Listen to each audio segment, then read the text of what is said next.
Previously on Death by Dragons. I'm deliriously happy to present to you the official Death by Dragons rundown of the best and worst dragons in Kings of War.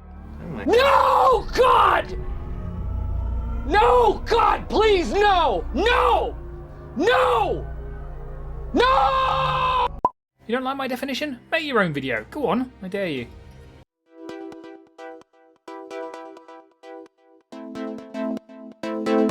Hello everybody, I'm Visibly Riley, and today we have a Death by Dragons Best Dragons to Die By list, which is objectively the best title. First off, we're going to talk about the criteria of what makes a good or a bad dragon. We're going to open with Steve's basic tenets of 1, it must be a titan or hero titan, and 2, it must fly, so fair enough. But we're going to move on to the basics of what is a dragon profile in Kings of War. Starting on the left, we have the Dragon Kindred Lord, or the Elven Dragon, which has shows you your basic stat profile, right? Speed 10, melee 3+, defense 5+, 10 attacks, 17-19 nerve, 315 points, right? And I guess height 6 is another basic. And then for special rules, you have Crushing Strength 3, you have Fly, you have Inspiring, you have Nimble. And then often you have some sort of melee fixer or maybe a nerve fixer. And then you also maybe have some sort of range attack, a basic one, right? So that's our core that we form on. And then on the right, we have an honorable mention of a Lord on Chimera. This is actually... I know Steve listed it as one of the worst dragons in the game. I don't think that's true. It's not particularly good in Northern Alliance, I feel, just because Northern Alliance doesn't need it, but this is a huge improvement over that basic dragon. For 5 more points, it gains Very Inspiring and Icy Breath 10 while retaining that elite melee. So Icy Breath 10 is significantly better than Dragon's Breath, in my opinion, because for a minus 2-inch range, it only has a 10-inch spell range. It does ignore Stealthy and ignore Individual, and oftentimes Dragon's Breath you're just never going to use in a game. Like, I don't remember the last time I used my breath attack on a dragon, just not that useful. But the Icy Breath, I could see maybe a game, like a turn in a game in a tournament that I will use Icy Breath, because there are times where your dragon needs to be dealing damage or wants to be dealing damage to a target, but it's turned to face it, so it needs to fly over it, right, get in the flank and produce some issues for that unit. But if you're using Dragon's Breath, you're probably just going to do nothing, right? Because again, you're taking all those negative modifiers, or you often will take nothing. Versus Icy Breath, where you're already near the target and you might as well just get a couple bits of damage in, and you know, the frozen rule is a bit of a cherry on top. Anyway, these are my basic dragons. I think the Lord on Chimera, like, I would give it a solid C+, and I give the Dragon Kindred Lord a C, right? In the A through F scale. But enough about that. Let's talk about what you want. The top 3 worst dragons. So we're going to start with the best of the worst, and we're going to end at the bottom of the heap. So first off, we have number 3, the Phoenix. I know Steve listed this in the bottom pile as well, and I kind of agree, only because I believe we're basing this off of melee potential a lot, and the Phoenix just doesn't have it. It's only Crush 1, it has 5 attacks, and it's defense 3+. Now I will say the Phoenix is one of my favorite support pieces in the game. I think it's amazing, especially in Salamanders, because they don't have the amazing Tree Herder, which has Radiance of Life as well.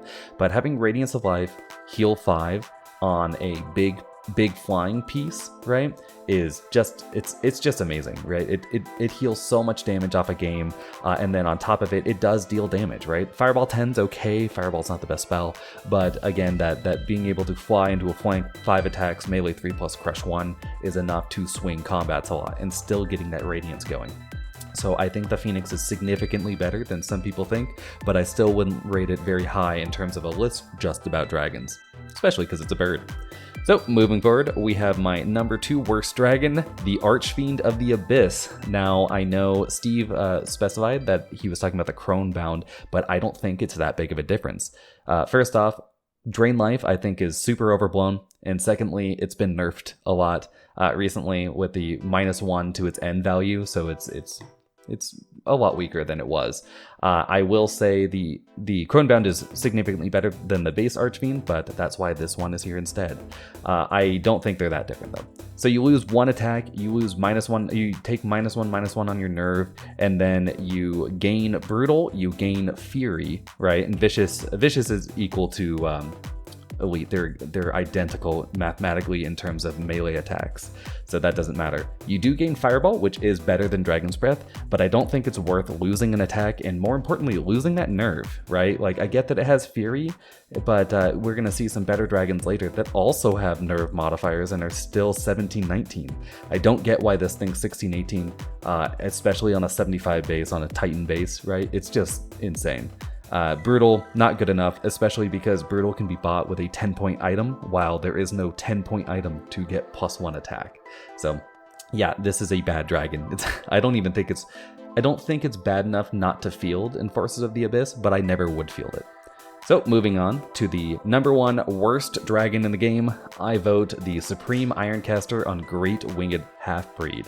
This thing has a lot of the same issues of the Archfiend before it. It's 16-18 nerve, it only has 8 attacks, so even weaker, but even worse, it's only melee 4+, in terms of its ability to deal damage. It's just, ugh. It does have its Ariog Fool's Flame, I don't know how to pronounce that. I think that's elite on Fireball, which it does have Fireball 12, that's excellent. It has the rest of the basic rules I'd be looking for, right? It's got that Crush 3, it's got the Inspire, it's got the Nimble, and it has Vicious, which again is the same as elite in terms of melee, right? But it's losing so much in its melee potential. It's still 280 points base, which is, a 35-point discount, but you'd be really looking to maybe get its spells, and it can't swap its Fireball out for, say, Lightning Bolt 6, which would be way, way better than Fireball, even with the Flame special rule. Doesn't matter, Lightning Bolt's just so much better than Fireball. But it has to always buy its spells, it can't swap them. 280 for Fireball 12, not gonna do it. I'd pay 35 points any day of the week for +2 attacks, +1/+1 nerve, and +1 melee. It's just not good enough. But anyway, that's why it's at the bottom of the heap. Now let's move on to the top 3 best dragons, from the worst to the best to the king of the war. Let's open with number 3. My number 3 pick is Apophis, and I think this is a weird miss from Steve. A lot of Living Legends missing from his pile. Apophis is an excellent Titan. It's got the basic dragon stats, right? 10 speed, 3+ melee, 5+ defense, so on and so forth. But it's dash 19 nerve, which is way, way better than being 17-19. And then it has, for its additional special rules, Cloak of Death, one of the best special rules in the game. I think if it weren't for Fearless, it would be the best. It's an amazing rule. It has Life Leech 1. Life Leech is another really strong rule. It's very inspiring instead of inspiring. And then it has Winds of Death, which I believe lets it re-roll 1s to hit with Drain Life, and Surge, which has Drain Life 7 and Surge 8. So again, much like the Icy Breath, the Drain Life is for when you're going, okay, so I'm fighting a unit that maybe could do too much damage to Apophis, maybe could even pop him. So instead, you're just gonna fly around it and get your Drain Life in until you get those flank charges, and that's a perfectly fine way to use it. Now, I don't list it higher in the list because it is 360 points, and in Empire Dust, Empire Dust has cheap units, but doesn't have that many cheap units. 360 is a big chunk of change, especially if you're playing the inferior 2,000 points. So yeah, I don't really see this being too high up there, but it's too powerful just to skip out on. I think Apophis is people are sleeping on this guy. Moving on to number 2, we have the Crudger on Winged Slasher. This is amazing. This is what I would view as my value choice, and is again why I know Steve put the Revenant King on Great Flying Worm, but one that did get a 15-point increase. It doesn't cost 250 points, Steve. Obviously, it's 265. Duh. But the Wing Crusher, I'm like, oh, the Crudger on Wing Slasher, this thing is a real beast. It has all the basic dragon stats, 10-3-5, 10 attack, 17-19 nerve. It's Crushing 3. It has Fury, and then it's Inspiring Nimble, right? This is what I'm talking about with that Archfiend, because this thing is 285 points compared to that Archfiend, and it still has Fury. It doesn't have Brutal, but it can buy it for 10 points, right? This is an amazing value dragon, right? Like, in the same way that people were looking at Revenant King on Great Flying Worm, this is it for Orcs. I don't think, again, you can do really well without it in Orcs. Orcs are actually a relatively powerful army. In fact, I think relatively is wrong. They are just a powerful army in 3rd Ed. And the Crudger is one of the many ways they have to just punch someone in the face. So yeah, I think the Crudger on Wing Slasher is an excellent beast. And unfortunately, it would have had number 1 were it not for Scud Kuzuluk, the unpronounceable. So Scud the Bud it blows my mind, Steve, that you did not put this at number 1. It is 345 points for all those dragon profiles, right, that I just listed. It's got the 1719 nerve, I talked about that before. But instead of having a melee fixer, it has Rally 2, which is an amazing rule, even in Ratkin, because Ratkin, I think, have become more and more of an elite army than they were in previous editions. I mean, I would still say they're a combined arms army. They're not really elite, but they're not spamming out. I mean, there's no Wretch regiments anymore. The Tunnel Runners don't have Inspire anymore. Like, Scud the Bud here, excellent pick. And most importantly, 13 attacks. It is so much better to have +3 attacks than to re-roll ones. So much better, especially in Kings of War where you're multiplying in flanks and rears. And lastly, Lightning Bolt 5. Lightning Bolt 5 is significantly better than Fireball 10. It's weird that they are costed on the same on the same level, because Lightning Bolt is way better. Having double the range, having Piercing 1, and ignoring some of the negative modifiers, which it ignores Stealthy, Fireball doesn't, is amazing. Lightning Bolt, I'm sure if you've played Kings of War in 3rd, you know Lightning Bolt is a great spell. So Scud the Bud, number 1 here. Excellent dragon, and pretty killer model.